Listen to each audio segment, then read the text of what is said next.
gonna go through it because the guy's waiting for us to take off. Yeah, okay. The pre-start checklist. Tactile inspection is complete. Chocks, doors, pogos removed, secured, and stowed. Park brake is set. Fuel selectors on. Air mix control is in. Bleed air is off. Cabin heat firewall shutoff is in. Firewall fuel shutoff in. Condition lever is in. Cutoff.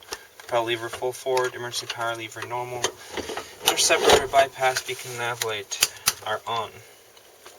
Battery switch is on. Volt ammeter.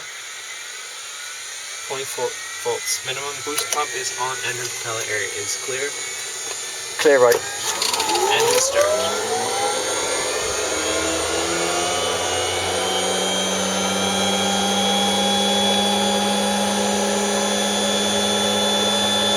We have the NG. Fuel flow.